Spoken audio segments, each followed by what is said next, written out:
আপনাদেরকে দেখে আজকে ভালো লাগছে যে আপনারা অনেকেই সুস্থ অবস্থায় আছেন, আজকে এতজন আসতে পেরেছেন, সেজন্য আপনাদেরকে অনেক ধন্যবাদ।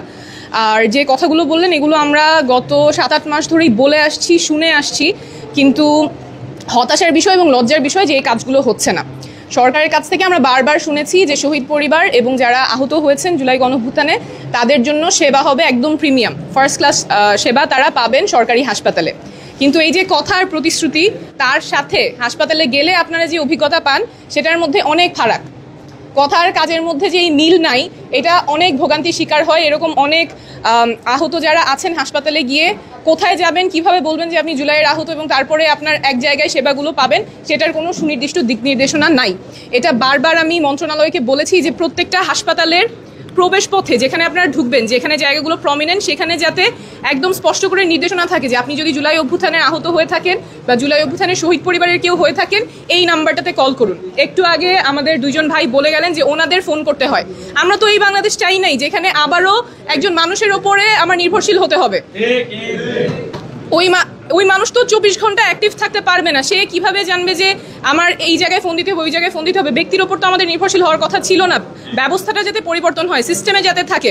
ওখানে ওরা লাগলে একজন মানুষ 2জন মানুষকে অ্যাসাইন করে দিবে হাসপাতাল থেকে, যে আহতরা যখন যাবে এই নাম্বারটাতে ফোন দিবে, অথবা হাসপাতালের এই জায়গাটাতে গেলে সেখান থেকে তার টেস্ট, ভর্তি, ওয়ার্ডে ভর্তি, বেডে ভর্তি যা লাগে এক জায়গায় যাতে তারা পায়।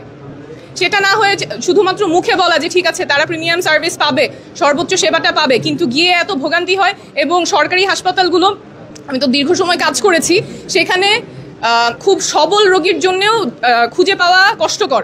কোথায় যেতে হবে, কোন রুমে যেতে হবে, কোথায় গেলে ডাক্তার পাবো, কোথায় গেলে টেস্ট করাবো। সেখানে আপনারা যারা অনেকেই হাঁটতে কষ্ট হচ্ছে, চলতে কষ্ট হচ্ছে, দেখতে কষ্ট হচ্ছে, আপনাদের জন্য যেই প্রতিশ্রুত সেবা, সরকার তো এটা বলেছেই যে আমরা দিব, আহতদেরকে সর্বোচ্চ সেবাটা ওনারা দিবেন, কিন্তু দেওয়ার ব্যবস্থাটা করেন নাই। তাহলে এটা আমরা কি ভরসা কি রাখবো? আর মানসিক স্বাস্থ্যের কথা অনেকে বলেছেন। এইটা আমি চিটাগংয়ে আসছিলাম কয়েক মাস আগে, তখন আমি বলার চেষ্টা করেছিলাম আপনারা হয়তো যারা শারীরিকভাবে সুস্থ হয়ে যাচ্ছেন তাদের ক্ষেত্রে মানসিক অসুস্থতাটা এখন হয়তো দেখা দিতে পারে, কারণ আপনারা বিশাল একটা আঘাতের মধ্যে দিয়ে গিয়েছেন। দেশের জন্য আপনারা রাস্তায় নামছেন, তখন সরকারি বাহিনী, রাষ্ট্রীয় বাহিনী আপনাদের ওপরে আঘাত করেছে, গুলি চালিয়েছে। এই যে ট্রমাটা, এইটা অনেক ক্ষেত্রেই যত সময় যায় আপনাদের বারবার মাথায় আসতে পারে, নিজের অজান্তেই হয়তো আপনাদের সেটা চোখে ভাসতে পারে, চলে আসতে পারে। অনেকের আমি দেখেছি যে ডিপ্রেশন হয়ে যাচ্ছে, অর্থাৎ কিছু করতে ইচ্ছা করছে না, মনে হচ্ছে কেন গিয়েছিলাম, ওই দিন না গেলেই তো হইতো। এই যে এই চিন্তাটা আসার কথা না, যদি আমাদের আসলেই রাষ্ট্র থেকে চিকিৎসা, পুনর্বাসন যদি খুব সুন্দরভাবে হতো তাহলে হয়তো এইটার হার অনেক কমে যেত, কিন্তু সেটা আনফর্চুনেটলি এখন পর্যন্ত হয় নাই।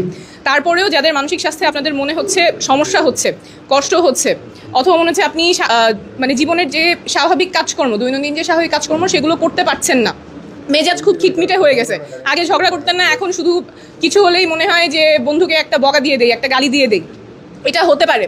আপনারা যে এই ট্রমার মধ্যে দিয়ে গিয়েছেন এরকম হতে পারে। এই সিমটমগুলো থাকলে আমাদের যারা প্রতিনিধি আছে তাদেরকে অবশ্যই জানাবেন।